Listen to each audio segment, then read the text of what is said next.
Hello my dear friend and my dear student, मेरे इस YouTube channel में आप सभी लोगों का स्वागत है। मैं आप लोगों को इस समय बीए द्वितीय वर्ष से सेकेंड सेमेस्टर के अंतर्गत वेस्टर्न पॉलिटिकल थॉट या पाश्चात्य राजनीतिक चिंतन पढ़ा रहा हूँ।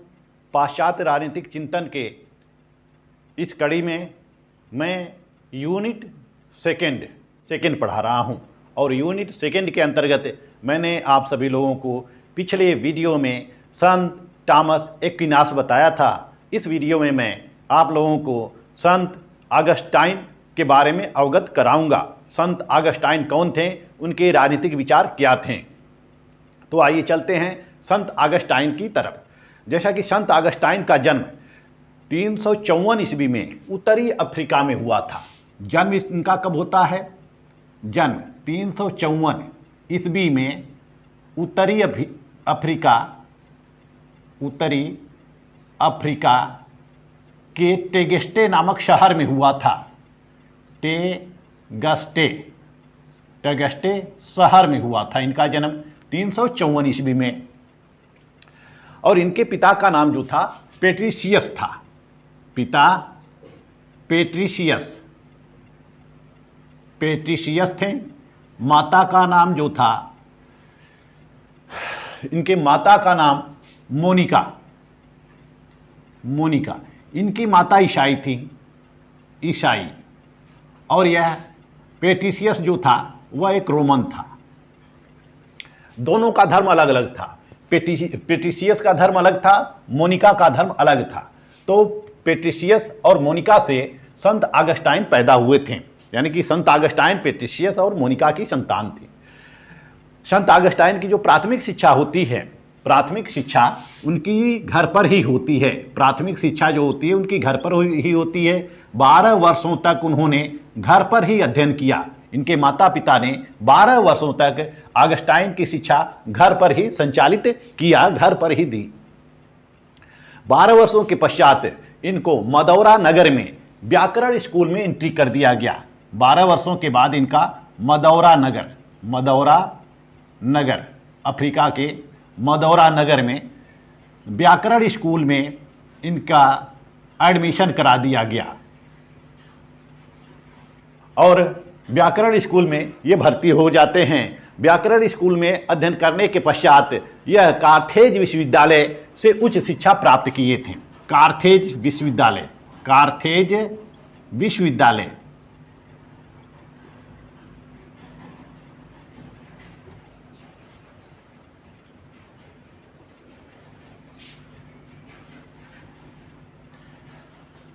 तो कार्थेज विश्वविद्यालय से ये उच्च शिक्षा प्राप्त करते हैं। और यहीं पर कार्थेज विश्वविद्यालय में ही यह मैनिकियन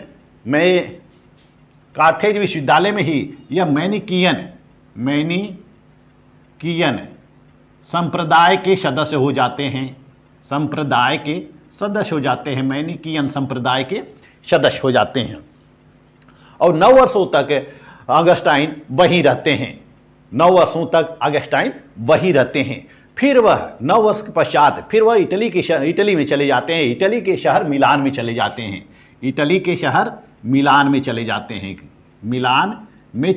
हैं। और मिलान में जाकर उनका परिचय संत एम्ब्रोज से होता है, जो कि पोप होते हैं। वह रोम के पोप होते हैं, संत एम्ब्रोज से इनका परिचय हो जाता है ऑगस्टाइन का। और वह फिर ईसाई धर्म को स्वीकार कर लेते हैं। ऑगस्टाइन ईसाई धर्म को स्वीकार कर लेते हैं। और ईसाई धर्म में उनकी शिक्षा दीक्षा होने के पश्चात इनको 351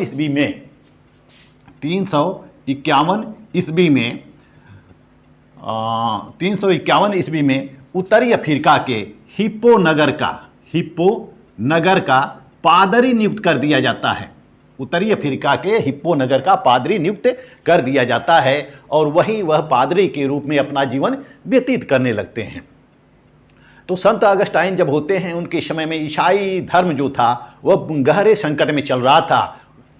तो संत ऑगस्टाइन 391 में हिप्पो के पादरी नियुक्त कर दिए जाते हैं। पादरी नियुक्त करने के पश्चात वह अपना जीवन ही वहीं व्यतीत करने लगते हैं, हिप्पो नगर में ही व्यतीत करने लगते हैं। लेकिन संत अगस्टाइन जो होते हैं उनका जो समय होता है बहुत संकट के दौर से गुजर रहा होता है, क्योंकि जो ईसाई धर्म होता है, ईसाई धर्म स्वयं संकट के दौर से गुजर रहा था। ईसाई धर्म को मानने वाले और न मानने वाले अनेक लोग हो गए थे और ईसाई धर्म पर गहरे आक्षेप होते जा रहे थे। तो ईसाई धर्म में जो पतन का कारण था या जो संकट का कारण था, उसका मुख्य कारण यह था कि 410 ईस्वी में गाथ नामक बर्बर जातियों ने 410 ईस्वी में गाथ नामक बर्बर जाति जो थे, गाथ नामक जो बर्बर जाति थे, उन्होंने रोम पर आक्रमण कर दिया, रोम पर आक्रमण कर दिया। और जब रोम पर आक्रमण कर देते हैं तो रोम की शासन व्यवस्था छिन्न भिन्न हो जाती है, शासन व्यवस्था रोम की छिन्न भिन्न हो जाती है और सारे रोमवासी रोम के पराजय का कारण ईसाई धर्म को स्वीकार करते हैं। रोमवासियों का यह मानना था कि जब तक वे अपने पुराने देवी देवताओं का पूजा कर रहे थे, मूर्ति का पूजा कर रहे थे इत्यादि जो पुरानी परंपराएं थी वह कायम थी और हम सभी लोग उसका अनुसरण कर रहे थे, तब तक रोम समृद्ध पर था। रोम तब तक समृद्ध पर था और रोम के शासन का एक उदाहरण लोगों के समक्ष प्रस्तुत किया जाता था। परंतु जब से ईसाई धर्म आया है तब से रोम का पतन ही हुआ है, रोमन सभ्यता का पतन ही हुआ है। तो इस तरह से जो रोमनवासी होते हैं वह रोम के पतन का कारण ईसाई धर्म को मानते थे। रोम के पतन का कारण किसको मानते थे? ईसाई धर्म को मानते थे। तो संत अगस्टाइन जो होता है वह अब ईसाई धर्म की रक्षा करने के लिए विभिन्न युक्तियां लगाता है। और ईसाई धर्म, चूंकि संत अगस्टाइन की ईसाई में इतनी गहरी आस्था थी कि उसने हर दृष्टिकोण को ईसाई दर्शन से ही प्रतिपादन किया है। तो संत अगस्टाइन रोम वासियों की इस धारणा का खंडन करने के लिए या उनके माइंड को डाइवर्ट करने के लिए, ईसाई साम्राज्य की रक्षा करने के लिए, ईसाई धर्म की रक्षा करने के लिए वह एक पुस्तक की रचना की जिस पुस्तक का नाम है द सिटी ऑफ गॉड। हालांकि संत अगस्टाइन ने विभिन्न पुस्तकों की रचना की है, लेकिन उसकी दो पुस्तकें प्रमुख है। एक है द सिटी ऑफ गॉड, दूसरी है द कन्फेंसस। दूसरी पुस्तक का नाम है द कन्फेंसस। तो जो सिटी ऑफ गॉड है, अगस्टाइन ने जो सिटी ऑफ गॉड की रचना की है वो उसमें 22 खंड हैं। इसमें 22 खंड हैं द सिटी ऑफ गॉड पर। यह ईसाईयत पे, यह थियोलॉजी पर पुस्तक लिखी गई है। ईसाई धर्म के बारे में ही इस पुस्तक को लिखा गया है और ईसाई धर्म का गुणगान किया गया है। तो प्रथम जो 10 खंड हैं, प्रथम 10 खंड, यह 22 खंडों में विभाजित है। प्रथम 10 खंड यानी कि 1 से लेकर 10 तक, 1 से लेकर 10 तक जो है, इसमें जो 1 से लेकर 10 तक है, यानी कि प्रथम 10 खंड जो है, 10 खंड तक है, इसमें ईसाई धर्म के विरोधियों को करारा जवाब दिया गया है। ईसाई धर्म के विरोधियों को करारा जवाब दिया गया है। विरोधियों को जवाब दिया गया है। इसमें ईसाई धर्म का जो विरोध कर रहे हैं उनके विरोधों का खंडन किया गया है, उनके विरोधों का जवाब दिया गया है। उसके बाद जो 4 खंड हैं, यानी कि 11 से लेके 14 तक, यानी कि 11 से लेके जो 14 तक है, यानी कि 1 से लेके, इसको हम हिंदी में भी लिख देते हैं 1 से लेके 10 तक, 1 से लेके 10 तक, और यहाँ 11 से 14 तक, ये रोमन अंक है। तो 11 से लेकर 14 तक जो पार्ट है, उस पार्ट में लौकिक नगर और ईश्वरीय नगर की उत्पत्ति के बारे में वर्णन किया गया है, यानी कि राज्य की उत्पत्ति के बारे में वर्णन किया गया है। राज्य की उत्पत्ति के बारे में वर्णन किया गया है 11 से लेकर 14 तक, और 15 से लेकर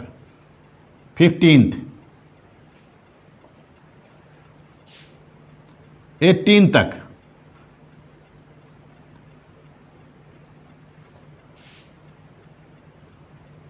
यानी कि 15 से लेकर 18 तक, और जो बाद के 4 खंड हैं 15 से 18 तक, इसमें सामाजिक और राजनीतिक सिद्धांतों का वर्णन किया गया है।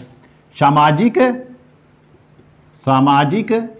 और राजनीतिक सिद्धांतों का वर्णन किया गया है, सिद्धांत का वर्णन किया गया है। जो अंतिम पार्ट है यानी कि 19 से लेकर, और जो अंतिम 4 पार्ट हैं, अंतिम 4 भाग हैं, यानी कि जो अंतिम भाग है, जो चौथा भाग है, वह 19 से 22 है, यानी कि 19 से लेकर 22 तक है। इसमें 2 नगरों का सिद्धांत प्रतिपादित किया गया है, 2 नगरों का सिद्धांत प्रतिपादित किया गया है। यानी कि इसमें यह चर्चा की गई है कि 2 नगर कौन कौन से हैं और कौन सा नगर श्रेष्ठ है। जो ईश्वरीय नगर है उसका वर्चस्व लौकिक नगर पर स्थापित किया गया है। तो इस तरह से संत ऑगस्टाइन की जो पुस्तक है सिटी ऑफ गॉड, जो द सिटी ऑफ गॉड है, वो 22 खंडों में विभाजित है और इसके 4 भाग हैं और इसके 4 भाग हैं। पहले भाग में जो पहला भाग 1 से लेकर 10 तक है वह उसमें विरोधियों को करारा जवाब दिया गया है। दूसरा भाग जो 11 से लेकर 14 तक है उसमें राज्य की उत्पत्ति के बारे में वर्णन किया गया है। तीसरा भाग जो 15 से 18 तक है उसमें सामाजिक और राजनीतिक सिद्धांतों का वर्णन किया गया है। चौथा भाग जो 19 से 22 तक है उसमें 2 नगरों के सिद्धांत को प्रतिपादित किया गया है और ईश्वरीय नगर और सांसारिक नगर पर ईश्वरीय नगर की सत्ता स्थापित की गई है। उसकी दूसरी पुस्तक का नाम है, ये पहली है द सिटी ऑफ गॉड और दूसरी पुस्तक का नाम है कन्फेंशन। दूसरी पुस्तक का नाम है द कन्फेंशन। कन्फेंशन जो है उसके चरित्र को प्रस्तुत करता है और उसकी भाषा जो है, जो उसकी पुस्तकों की भाषा है वह लैटिन है। उसने द सिटी ऑफ गॉड और कन्फेंशन को लैटिन भाषा में लिखी है।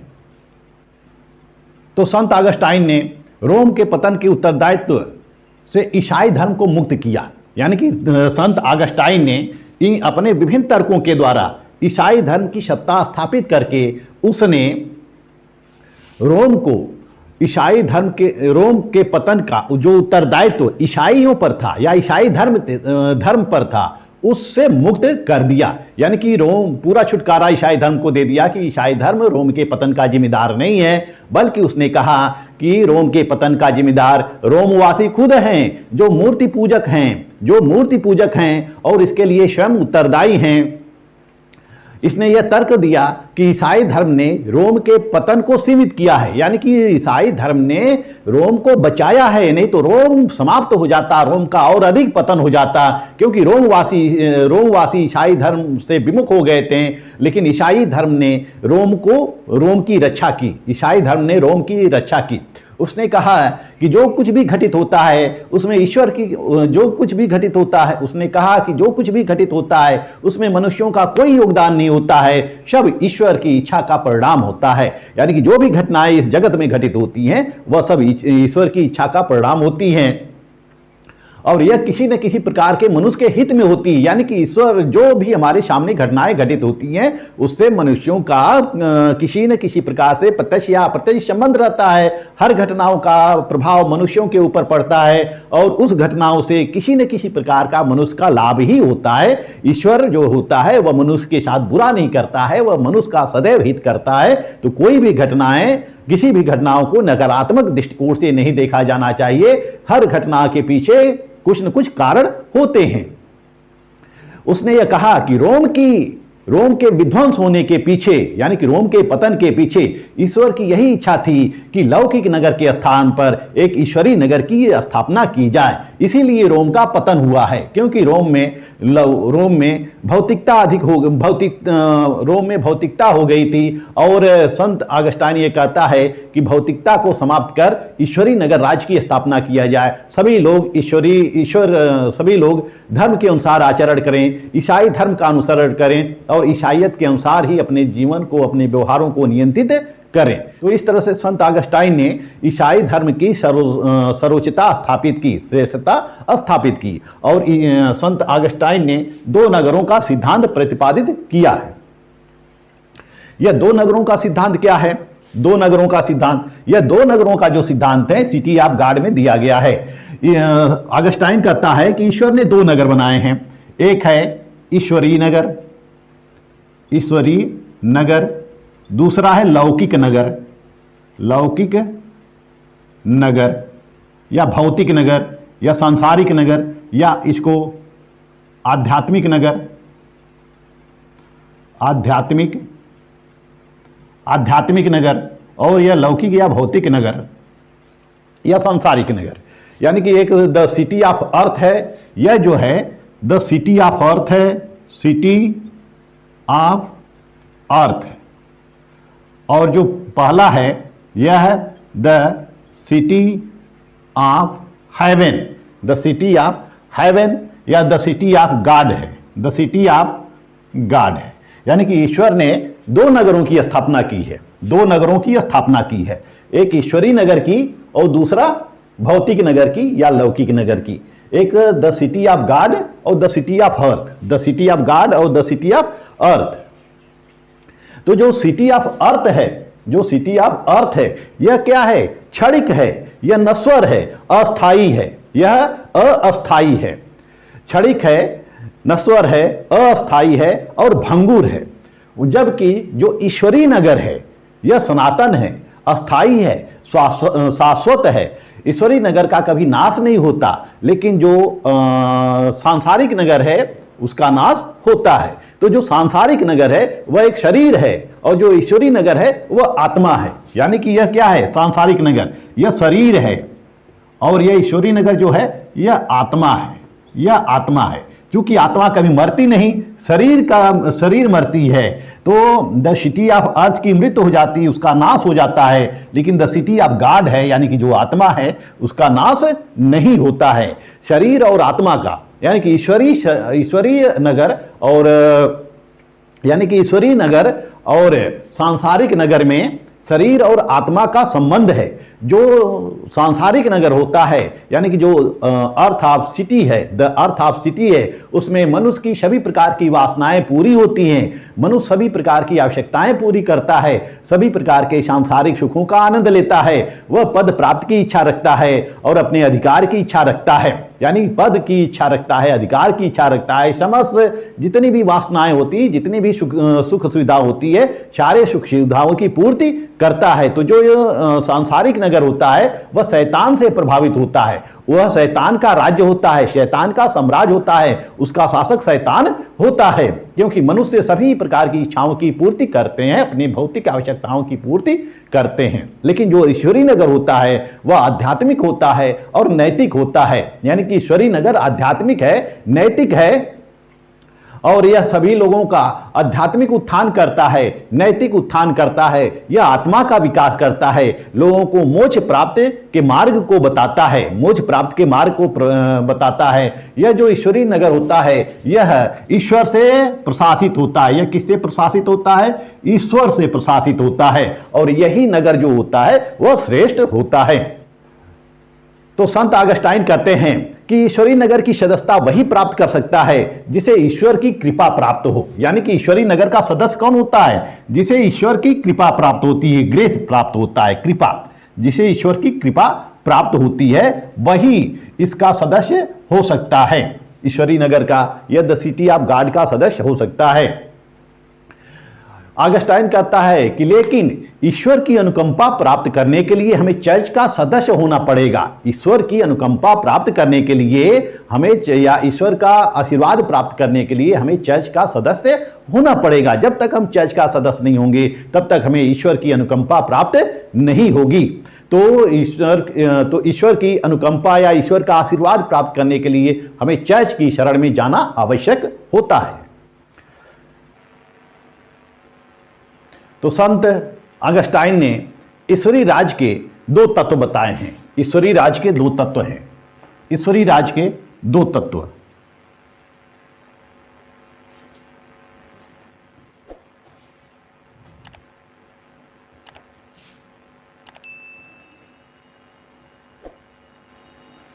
ईश्वरीय राज के तत्व दो हैं। पहला है धर्म या न्याय, धर्म या न्याय, धर्म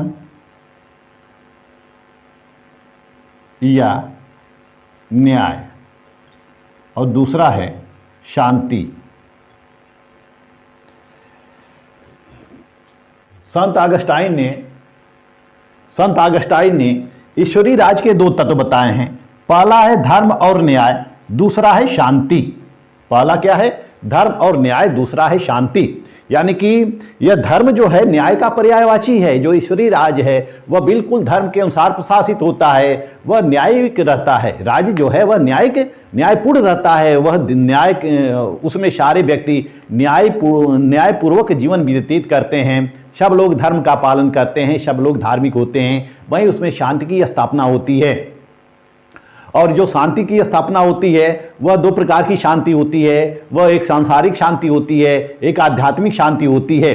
सांसारिक शांति और आध्यात्मिक शांति होती है, इसमें सभी प्रकार की शांति पाई जाती है।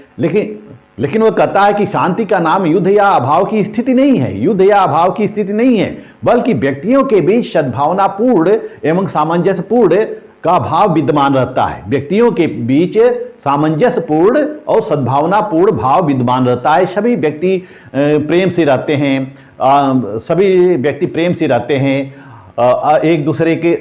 एक दूसरे के साथ सहयोग करते हैं। यानी कि उसमें ईश्वरीय राज्य में किसी प्रकार का तनाव नहीं रहता है। लोग तनाव मुक्त होते हैं और बिल्कुल निर्लिप्त जीवन व्यतीत करते हैं। किसी प्रकार का अभाव नहीं होता है, किसी प्रकार की समस्याएं नहीं होती हैं। सब कुछ ईश्वर द्वारा प्रशासित होता है। जिस तरह से हम राम राज्य की कल्पना कर सकते हैं, इसी तरह से संत ऑगस्टाइन ने ईश्वरीय राज्य की कल्पना की है।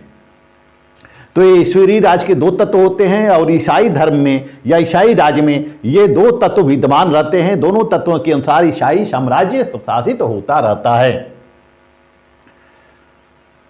आइए अब देखते हैं संत ऑगस्टाइन के राज्य संबंधी विचार।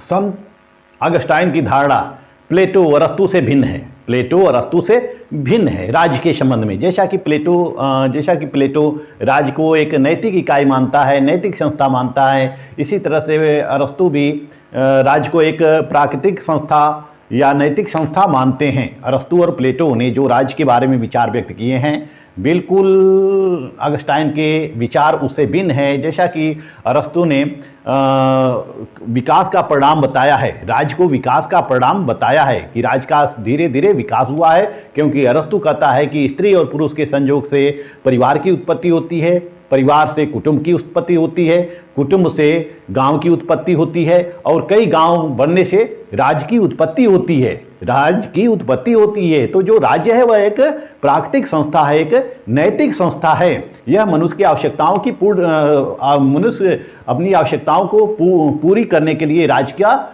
निर्माण किया है। इसी तरह से एक्विनास भी कहते हैं कि मनुष्य अपनी आवश्यकताओं की पूर्ति के लिए राज्य का निर्माण किया है। मनुष्य एक राजनीतिक प्राणी है और सामाजिक प्राणी है। वह समाज में रहता है और राज्य में रहता है, इसीलिए समाज और राज्य का निर्माण हुआ है।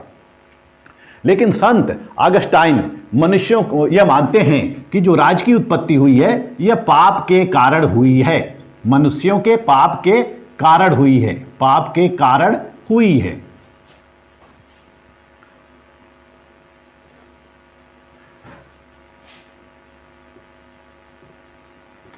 राज्य की उत्पत्ति जो होती है वह मनुष्यों के पाप के कारण होती है। यानी मनुष्यों को पापमय जीवन से मुक्त करने के लिए ही राज्य का निर्माण हुआ है। ईश्वर ने धरती को क्यों बसाया है, इस संसार को क्यों बनाया है? क्योंकि मनुष्य जो होते हैं वह पाप कर देते हैं और पाप से मुक्त पाने के लिए वह धरती पर जाते हैं और धरती पर रहते हैं और अपना जीवन पूरा करते हैं और फिर मनुष्य पाप से मुक्त होते हैं। यानी कि मनुष्य को पापमय जीवन से मुक्त करने के लिए ईश्वर ने राज्य की स्थापना की है। इसकी स्थापना किसके द्वारा की गई है? ईश्वर के द्वारा की गई है। ईश्वर के द्वारा राज्य की स्थापना की गई है। जैसा कि हीगल भी कहता है कि राज्य पृथ्वी पर ईश्वर का अवतरण है। यानी कुछ आदर्शवादी विचारक हैं जो मानते हैं कि राज्य ईश्वर की देन है। इसी तरह से दैवी सिद्धांत के प्रतिपादक भी कहते हैं कि राज्य ईश्वर की देन है। तो संत ऑगस्टाइन भी कहता है कि राज्य ईश्वर की देन है। राज्य ईश्वर की देन है और राज्य की उत्पत्ति मनुष्यों के पाप के कारण हुई है। मनुष्यों ने जब पाप कर दिया तब राज्य की उत्पत्ति होती है, और राजा जो होता है वह ईश्वर का प्रतिनिधि होता है। जो राजा है वह ईश्वर का प्रतिनिधि होता है, ईश्वर का प्रतिनिधि है राजा, ईश्वर का प्रतिनिधि होता है। और राजा सब कुछ ईश्वर द्वारा प्रतिपादित सिद्धांतों के अनुसार कार्य करता रहता है। यानी कि प्रत्येक व्यक्ति, वह कहता है कि प्रत्येक व्यक्ति को राजा की आज्ञा का पालन करना चाहिए, क्योंकि राजा ईश्वर का प्रतिनिधि है। राजा क्या है? ईश्वर का प्रतिनिधि है। वह कहता है कि जैसा कि इस राज्य में दो प्रकार की सत्ताएं होती हैं, एक धार्मिक सत्ता होती है, एक राजसी सत्ता होती है। तो जो राजसी सत्ता होती है वह शैतान से प्रशासित होती है, यानी कि राज्य में शैतान की सत्ता स्थापित होती है। और राज्य मनुष्य को पाप से मुक्त दिलाने वाला एक साधन है। यह क्या है? राज्य एक साधन है। राज्य साधन है किसके लिए? पाप से मुक्त करने के लिए। पाप से मुक्त करने के लिए राज्य एक साधन है। वह कहता है कि वह कहता है कि राज्य मनुष्य को पाप से मुक्त कराता है, पाप से मुक्त कराता है। अतः पाप से मुक्त व्यक्ति तभी हो सकता है जब वह चर्च की शरण ले। जब वह किसकी शरण ले? चर्च की शरण में जाए, क्योंकि न्याय जो है वह चर्च का विषय है। न्याय जो है वह चर्च का विषय है, और धर्म जो है वह भी चर्च का विषय है। तो न्याय और धर्म चर्च का विषय है, इसलिए सभी व्यक्तियों को चर्च की शरण लेना चाहिए। इस तरह से ऑगस्टाइन कहता है कि राज्य को चर्च के अधीन रहकर ही अपना कार्य करना चाहिए। राज्य को चर्च के अधीन रहकर ही अपना कार्य करना चाहिए। तो ऑगस्टाइन दो प्रकार की राज्यों की बात करता है, या दो प्रकार की राज्यों की बात करता है। एक है धार्मिक राज्य, धार्मिक राज्य, एक है धार्मिक राज्य और दूसरा अधार्मिक राज्य।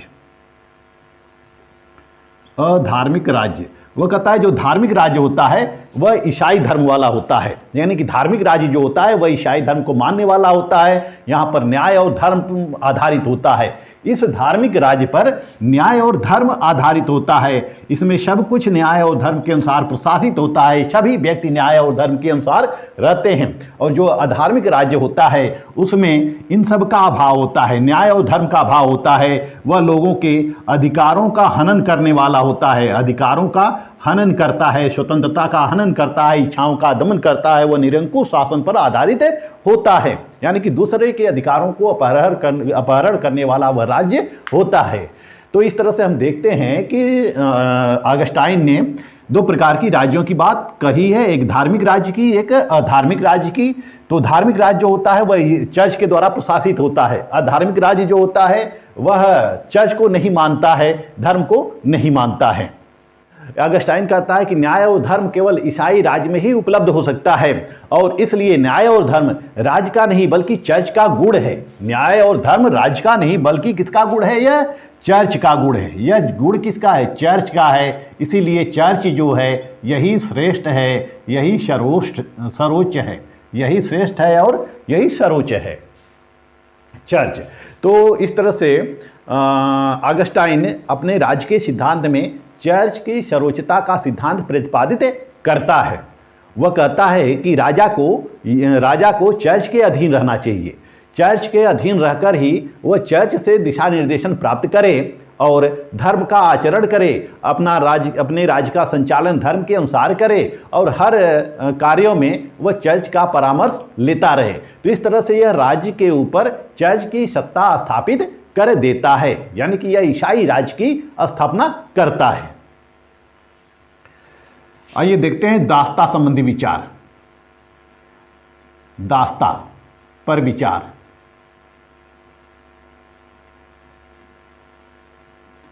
दासता पर विचार। जैसा कि अरस्तु दासता को एक स्वाभाविक संस्था मानता है, प्राकृतिक संस्था मानता है। अरस्तु कहता है कि कुछ लोग शासन करने के लिए पैदा होते हैं, कुछ लोग शासित होने के लिए पैदा होते हैं, और कुछ लोग जन्म से ही दास होते हैं। तो ऑगस्टाइन इस धारणा का खंडन करता है। ऑगस्टाइन कहता है कि दास की उत्पत्ति पाप के कारण हुई है, यानी कि दासता जो है यह मनुष्य के पाप का परिणाम है, पाप का परिणाम है। मनुष्यों ने पाप किया और दंड के रूप में ईश्वर ने उनको दास बना दिया। दंड के रूप में, यानी कि मनुष्यों को दंड देने के लिए ईश्वर ने मनुष्यों को दास के रूप में जन्म दे दिया या दास बना दिया। वह कहता है कि दास्ता मनुष्य के पतन का फल है। दास्ता जो है मनुष्य के पतन का फल है और यह मनुष्य के पापों का ईश्वरीय उपचार है। यानी कि मनुष्यों ने जो पाप किया है तो पाप की सजा भुगतने के लिए ईश्वर ने उनको दास के रूप में बना दिया है।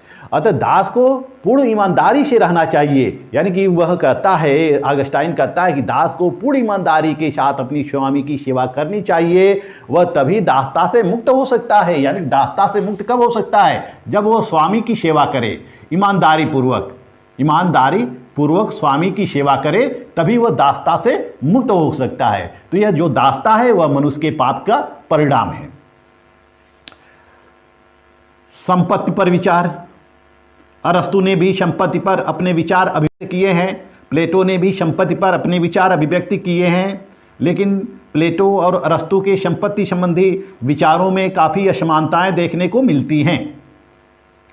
जहां प्लेटो संपत्ति साम्यवाद की स्थापना करता है, साम्यवादी शासन व्यवस्था पर बल देता है। वह कहता है कि शासक वर्ग को कंचन और कामनी से दूर रहना चाहिए, संरक्षक वर्ग को उतनी ही संपत्ति रखनी चाहिए जितने से अपनी आवश्यकताएं पूरी हो सके। अरस्तु कहता है कि संपत्ति मनुष्य के लिए अनिवार्य है, संपत्ति के बिना मनुष्य अपना विकास नहीं कर सकता। तो यहाँ पर ऑगस्टाइन अरस्तु के संपत्ति संबंधी विचारों का प्रतिपादन करता है। वह कहता है कि संपत्ति व्यक्तियों के लिए आवश्यक है।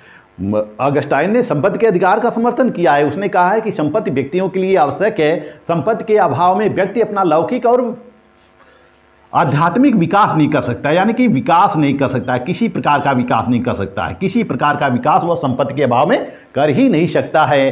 और हर व्यक्ति के पास संपत्ति होनी चाहिए। जैसा कि अरस्तु ने कहा है कि प्रत्येक व्यक्ति के पास आवश्यकता के अनुसार ही संपत्ति होनी चाहिए, अधिक संपत्ति नहीं होना चाहिए। यदि अधिक संपत्ति है तो उसका उपयोग वह जन कल्याणकारी कार्यों में लगाए। इसी तरह से ऑगस्टाइन भी कहता है कि संपत्ति लोगों के पास आवश्यकता के अनुसार ही होनी चाहिए, जितनी आवश्यकता है उतनी ही संपत्ति होनी चाहिए। लेकिन यदि संपत्ति अधिक है तो संपत्ति का उपयोग वह जन कल्याणकारी कार्यों में करे, लोक हितकारी कार्यों में करे, लोक हितकारी कार्यों में करें। यानी कि आवश्यकता से अधिक संपत्ति का उपयोग वह लोक हित में करने का सुझाव देता है।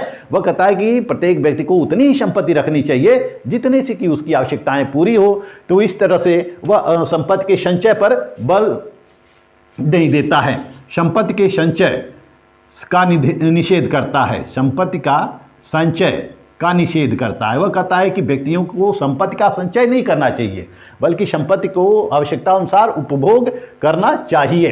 तो हम देखते हैं कि ऑगस्टाइन ने जो संपत्ति पे विचार दिया है वह संपत्ति संबंधी विचार अरस्तु से मिलता जुलता है। आइए देखते हैं संत ऑगस्टाइन का प्रभाव। इसका प्रभाव क्या रहा?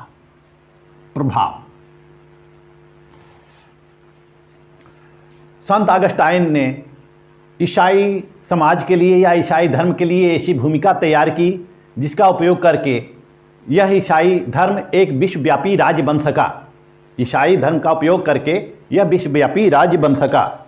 संत ऑगस्टाइन ने ईश्वरीय राज की धारणा प्रस्तुत की और उसकी यह ईश्वरीय राज्य संबंधी धारणा पूरे संपूर्ण जगत का एक आधार बन गई। सारे लोग इस आधार का पालन करने लगे। यानी कि वह चर्च को प्रतिष्ठित किया, चर्च को प्रतिष्ठित करके चर्च को गौरवपूर्ण स्थिति प्रदान की थी। तो उसने ईसाई धर्म पर विभिन्न साहित्य लिखे हैं, विभिन्न ग्रंथों की रचना की, जिनमें कि द सिविताई को हम द सिटी ऑफ गॉड कहते हैं और दूसरा है कन्फेशन। उसने विभिन्न धर्म ग्रंथों की रचना की और इस धर्म ग्रंथों के आधार पे ईसाई धर्म की श्रेष्ठता को स्थापित किया और उसका प्रचार और प्रसार करता रहा। इसीलिए गाइटिल महोदय कहते हैं,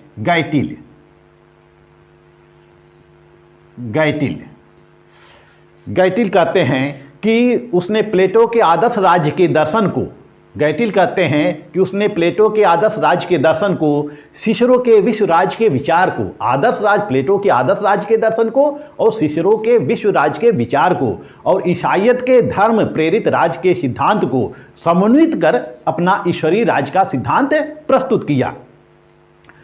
संत ऑगस्टाइन जो है वह मध्य युग तक संपूर्ण ईसाइयों का प्रेरणा स्रोत बना रहा, संपूर्ण ईसाइयों का प्रेरणा स्रोत बना रहा, ईसाई दर्शन का प्रेरणा स्रोत बना रहा। संत ऑगस्टाइन के बाद जितने भी पोप होते हैं सब ने ईश्वरीय राज्य का आधार प्रस्तुत किया, सब ने इसी सिद्धांत के आधार पर चर्च की श्रेष्ठता, धर्म की श्रेष्ठता स्थापित की थी। यहाँ तक कि रोमन कैथोलिक चर्च और प्रोटेस्टेंट धर्म सभी लोगों ने संत ऑगस्टाइन से विचार प्राप्त किया, संत ऑगस्टाइन से प्रेरणा प्राप्त की और ईश्वरीय नगर का संपूर्ण ईसाई समाज के लिए और संत ऑगस्टाइन का जो ईश्वरीय नगर का आदर्श था, ईश्वरीय नगर का सिद्धांत था, संपूर्ण ईसाई समाज ने उसको एक आदर्श के रूप में अपनाया।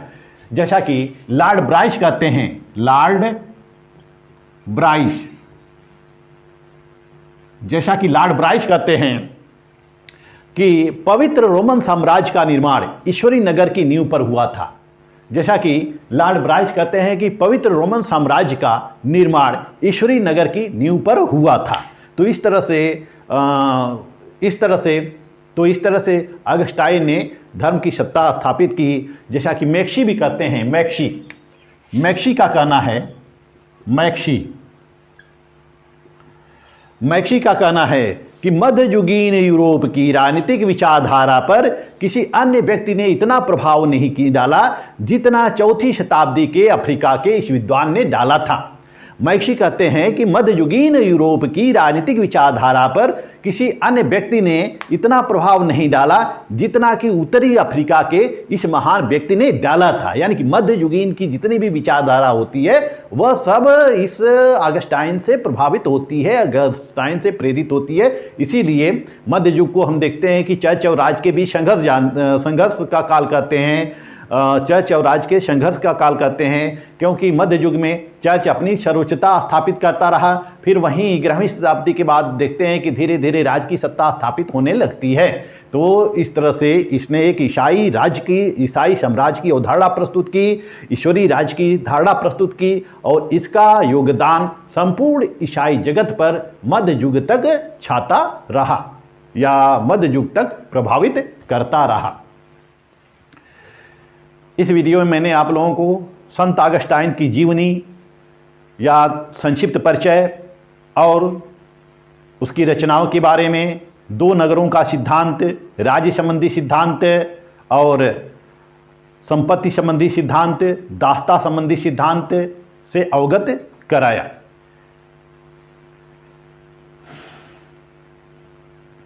अब